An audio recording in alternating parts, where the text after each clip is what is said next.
صبغة الله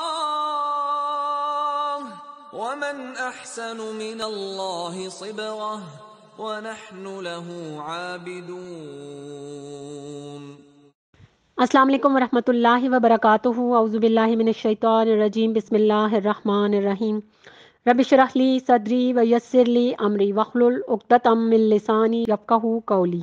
دنیا میں سزا طلب کرنا یعنی کسی شخص کا اللہ تعالیٰ سے دعا کرنا، اے اللہ میرے گناہوں کی سزا مجھے اس دنیا میں دے دے تاکہ میں آخرت کے عذاب سے بچ سکوں۔ نبی کریم صلی اللہ علیہ وآلہ وسلم نے ایسی دعا کرنے سے منع فرمایا ہے۔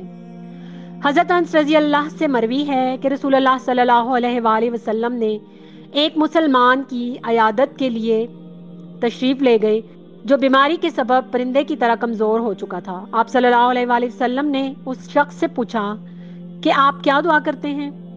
تو اس نے جواب دیا، میں دعا کرتا ہوں کہ اے اللہ جو سزا تو مجھے آخرت میں دینا چاہتا ہے وہ مجھے دنیا میں دے دے۔ تو آپ صلی اللہ علیہ وآلہ وسلم نے فرمایا، سبحان اللہ، آپ میں اتنی طاقت کہاں کہ اللہ تعالیٰ کا عذاب جھیل سکو؟ آپ نے یہ دعا کیوں نہ کی، اللہم آتنا فی الدنیا حسنۃ وفی الآخرۃ حسنۃ وقنا عذاب النار، کہ اے اللہ مجھے دنیا میں اور آخرت میں بھلائی عطا فرمانا اور مجھے جہنم کے عذاب سے بچانا۔ تو پھر آپ صلی اللہ علیہ وآلہ وسلم نے اس شخص کے لیے دعا کی تو اللہ تعالیٰ نے اسے شفائے کاملہ عطا فرمائی۔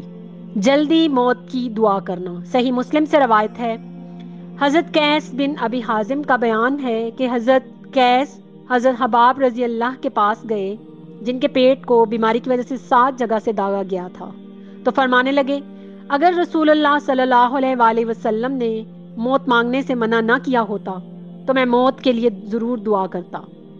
یعنی بیماری یا تکلیف سے گھبرا کر موت کی خواہش یا دعا کرنا جائز نہیں۔ اگر کوئی گھبرا گیا ہو اور فتنہ و شر سے دل برداشتہ ہو گیا ہو تو اسے چاہیے کہ یہ دعا کرے۔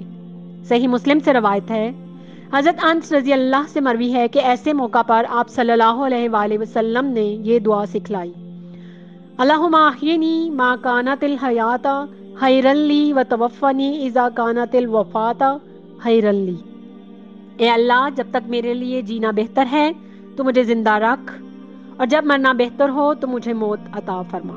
اللہ تعالیٰ مجھے اور آپ کو ایمان کی بہترین حالتوں میں رکھے اور ہماری طرف آنے والے ہر شر کو خیر میں بدل دے، آمین ثم آمین یا رب العالمین۔